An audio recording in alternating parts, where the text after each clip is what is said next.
আসসালামু আলাইকুম। আশা করি সবাই ভালো আছেন। আপনারা আমার এর আগের ভিডিওতে দেখছেন এই ঘরে আমি বাচ্চা বোর্ডিং করছিলাম। তো এখান থেকে বাচ্চাগুলো সরিয়ে নেওয়া হয়েছে। তার কারণ হচ্ছে কি, যে ঘরে বোর্ডিং করার কথা ছিল ওই ঘরটা কমপ্লিট হয়ে গেছে।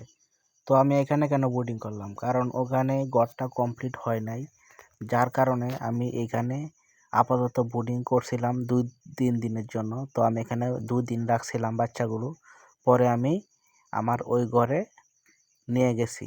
ওই ঘরটা আমার কমপ্লিট ছিল না বলেই এখানে বাচ্চাগুলো বোর্ডিং করা হয়েছিল। আপনারা আমার প্রথম ভিডিওতে দেখছেন। এখানে কিছু কাঠ দেখতে পাচ্ছেন। এটা আমি খাঁচা বানানোর জন্য আনছি কোয়েল পাখির। এটা কোয়েল পাখি বড় হলে আমি খাঁচায় তুলব। ও হচ্ছে আমার ছোট ভাই। ও আমার কাজে অনেক হেল্প করে, আমার সাথেই থাকে সবসময়। বেশিরভাগ কাজ ওই করে। তো আমার এই ঘরেই বাচ্চাগুলো আনা হয়েছে। এই ঘরটা আমি ২ দিনে কমপ্লিট করছি। এখন ওই ঘর থেকে এই ঘরে বাচ্চাগুলো নিয়ে আসা হয়েছে। বাচ্চাগুলো আলহামদুলিল্লাহ অনেক ভালো আছে। দোয়া করবেন আমার বাচ্চাগুলোর জন্য, যাতে সবসময় সুস্থ থাকে।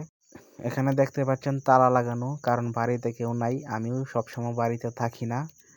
তো তার জন্য যাতে কেউ ঢুকতে না পারে সেই জন্য তালা লাগানো। এখানে দেখতে পাচ্ছেন কাজী ফিড, এটা আমি কোয়েল পাখির জন্য আনছি।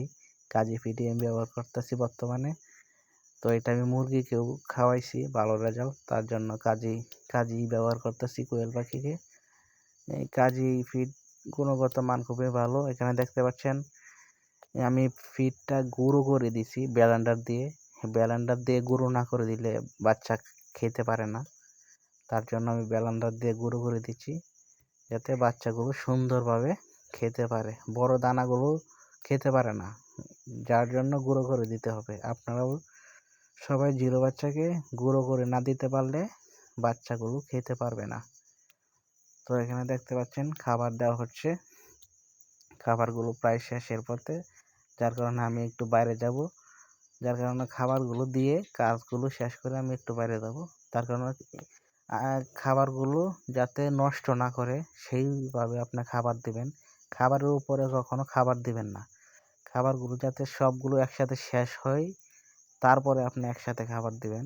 না হলে ড্যাম খাবারের উপরে খাবার দিলে আপনার খাবারটা ঠিকঠাক মতনে রেজাল্ট আসে না।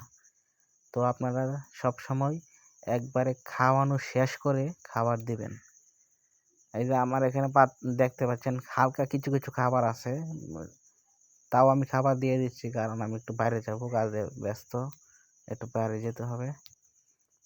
তার কারণে আমি দিয়ে দিছি। আপনারা এভাবে দিবেন না, আপনারা খাওয়ানো একবারে শেষ করে তারপর খাবার দিবেন। তো দেখতে পাচ্ছেন বাচ্চাগুলো মাশাআল্লাহ অনেক সুন্দর হয়েছে, বাচ্চাগুলো অনেক ভালো আছে বর্তমানে।